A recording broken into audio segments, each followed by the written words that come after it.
Today, I'm organizing and decluttering 4 different spaces in my home, and I'm also going to talk to you about how I have distanced myself from minimalism but still kept an organized, functioning home.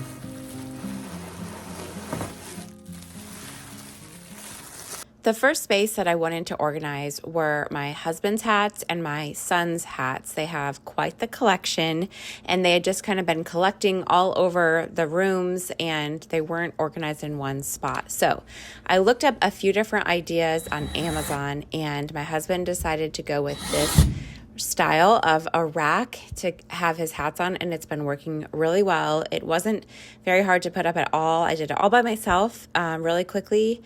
And you just set them on the rack and they just sit there neatly nestled inside each other, which is so nice to have them up on the wall away from just, dressers and desks and floors and all the surfaces where hats collect.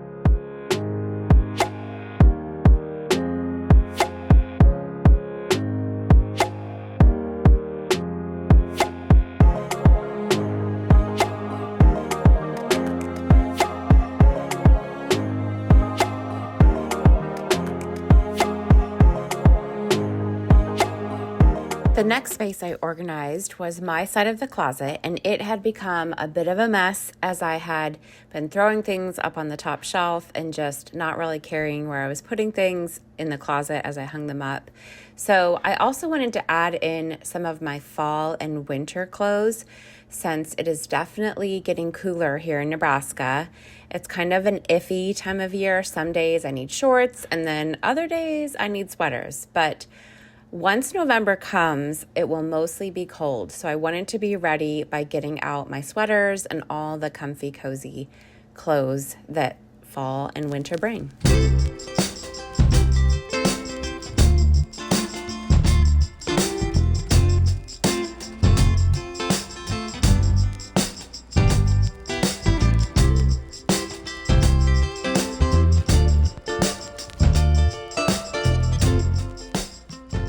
Whenever I declutter a space, whether it's my clothes or a cabinet or just a closet, I like to pull everything out. And I know people have different opinions on that, but I like to pull it out because that way I can see everything that's in there. And there is always some sort of a surprise that's waiting for me, something that I had forgotten about or just didn't even realize was put there. And I think that is totally normal. So one thing that I've learned is that decluttering and organizing your home is not just a once and done thing, and it is a continual process that we have to go through because we're going to go through different seasons of life, and you're going to require new things that are brought into your home, and eventually some of those things are going to need to also leave your home. But it's totally normal to have a space in your home that isn't perfectly organized or functioning all the way.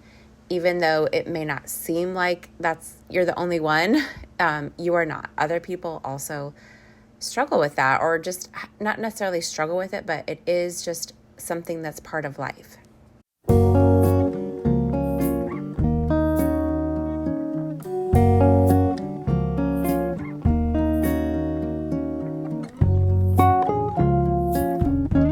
When I finished going through my clothes, I had a small pile of clothes that I no longer needed, so I added them to a couple of bags that I had been collecting clothes and shoes in, and I took them to the City Mission Donation Center. I usually take a bag or a box of donations there, I would say like a handful of times a year.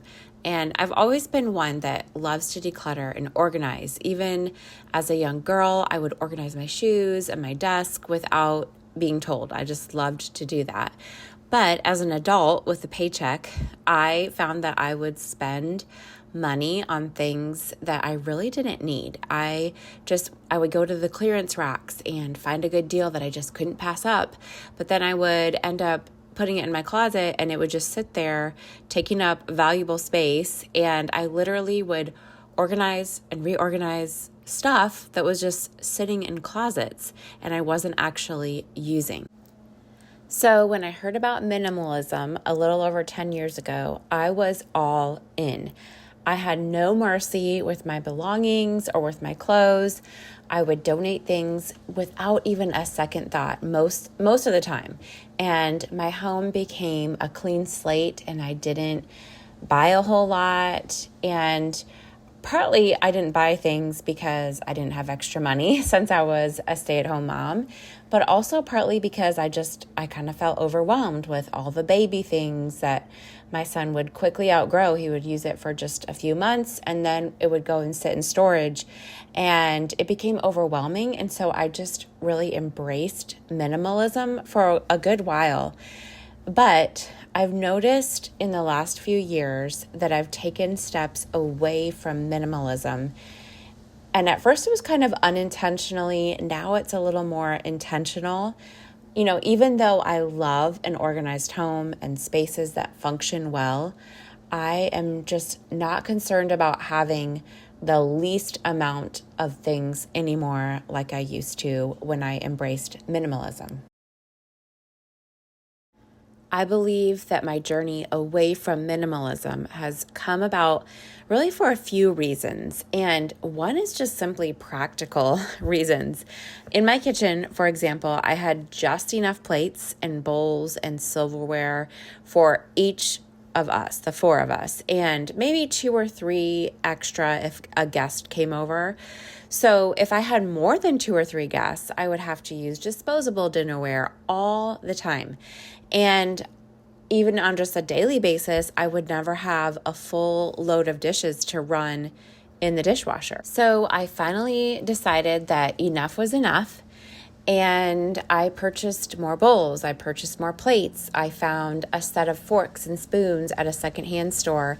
And now we have just the right amount that we need. Our cupboards aren't overflowing, but they are full. And we have the amount that we need each day.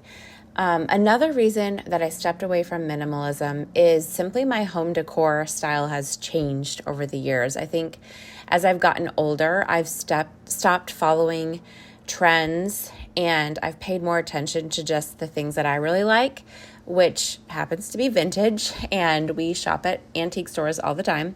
I love wood tones and I like baskets, and I like to decorate my home with those things. And there are definitely a lot more things on my walls than there used to be, but I like it that way. And because of that, I have just embraced it and said, you know what, if I love it, let's surround myself with it.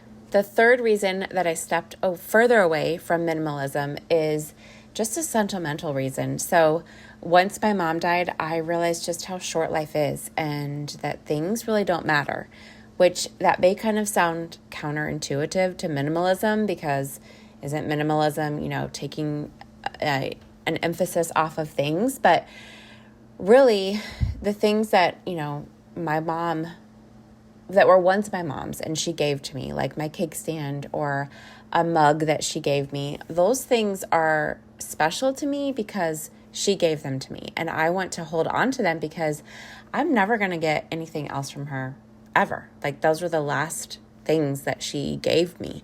And so I'm not saying that, I'm going to hold on to every single thing that my mom ever gave me, but I'm less eager to simply just give things away, especially, if I use them every day. Like, I use the mug every day. My cake stand is on display and I can appreciate it on a regular basis looking at it.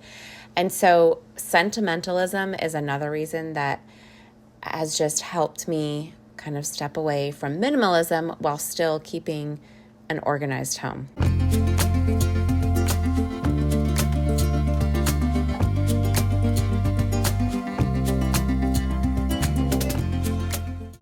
Okay, I am going through these recipes and I'm like, I have recipes in here from when I first got married and I have never used them. Like, I just have kept on to them because I thought, well, maybe eventually I would try them out, but I've never even used them. So I am going to be so ruthless right now, and I am going to take out any recipe that I know I am never going to make again. Like, some of them I've never made, and then others that we just really don't like. And so I just need to get rid of them, really organize this, and just cut back to only the recipes that I know we use and will use in the future.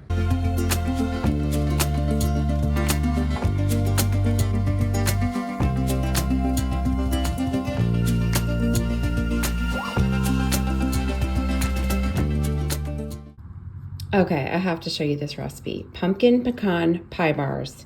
If you like pumpkin and pecan, how good does that look? But I know that I took this out of a magazine. I wish there was a year on this. It was at least 5, maybe 6 years ago. And I was like, oh, I'm going to make these. So I ripped them out and I was going to make it. But you know what? I haven't made them at all. They've just been sitting there in my notebook. So even though these look really good, I'm going to let them go.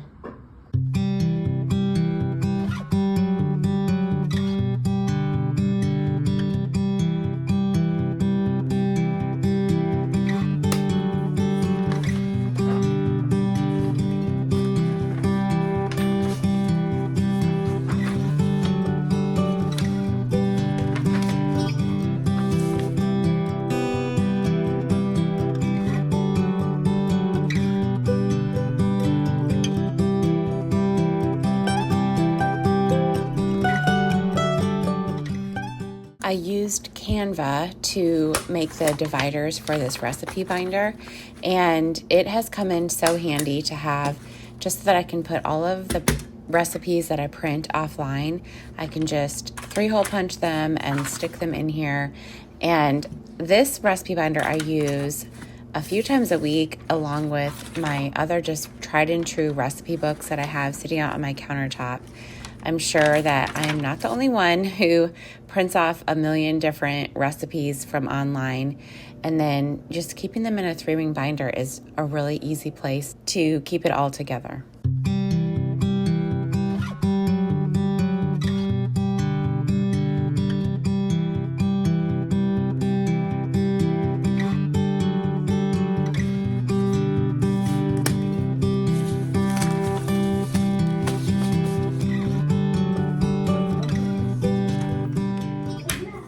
All right, here are all the recipes that I am throwing away, and that's a lot.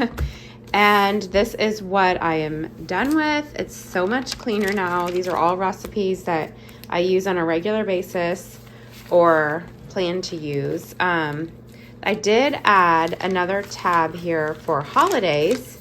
Where is it? There it is, right here. And I have my old Thanksgiving planner from last year. I'm going to leave this in here, and then I'll print out a new one for this year, but this is just so I can refer to it and see what I did last year. And then I have some of our favorite just holiday recipes. I don't hardly ever make this recipe except for holidays. So that's why some of these are back here. This is our favorite sugar cookie recipe, which we're going to make that this fall. But it's the one that we always use whenever we do sugar cookie cutouts. And then, yeah, just some holiday recipes.